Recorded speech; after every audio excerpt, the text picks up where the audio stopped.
Hey, you. So, why do employees stay with an organization? We're going to unpack that and so much more as we close out our series on positively impacting the culture.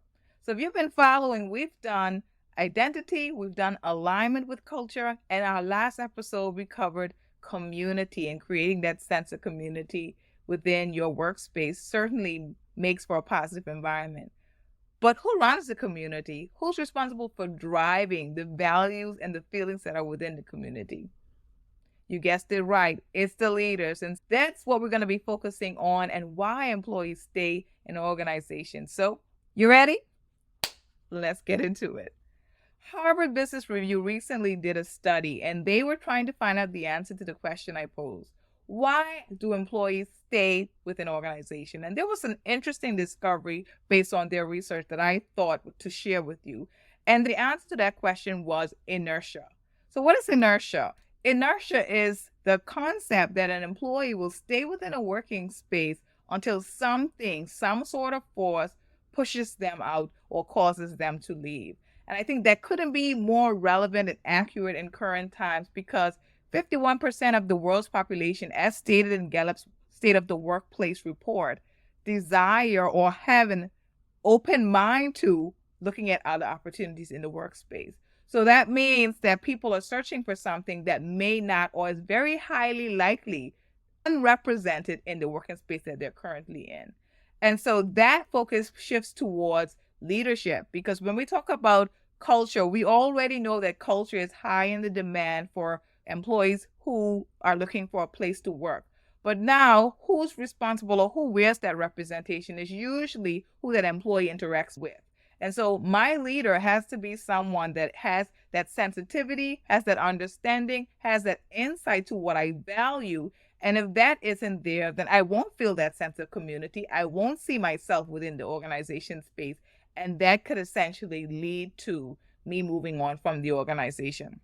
So leaders are critical to driving culture and their sense of awareness must be there. There needs to be more soft skills being inserted into day-to-day operations. If you're an HR professional and your leadership team has not undergone leadership skills, you're more than likely carrying a heavy load and having to deal with employee relations issues on a regular basis.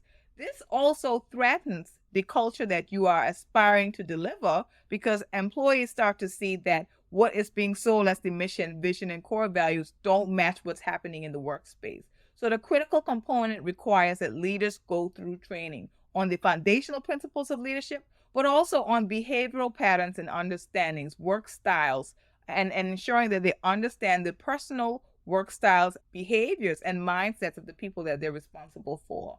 And also are able to connect the values of the organization to that employee to create that environment of sense of belonging that they need. Well, what about employees that aren't necessarily in a leadership responsibility? There are a lot of team-based organizations that are structured where there's no one particular leader, but there's autonomy and responsibility amongst the people within the group. One thing that leadership and team cohesivity provides is trust. And so there needs to be high levels of trust within the organization so that even in times when the culture does not match incidents that happen within the organization, the employee can trust that the overall goal of the organization and their leader is to achieve that harmony and they will remain committed to doing it.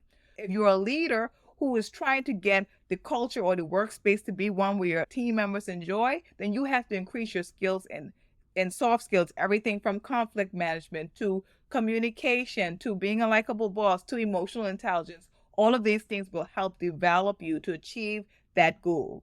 So I hope that was helpful to you. We went through 4 different phases that really helped to positively impact culture. Tell me what your favorite was. And if you haven't gotten a chance, you can go back and look at those videos. I'll attach my YouTube link below. And I appreciate you listening. And you know what I always like to say, in everything you do, you ensure that you make your mark on this world today. Bye.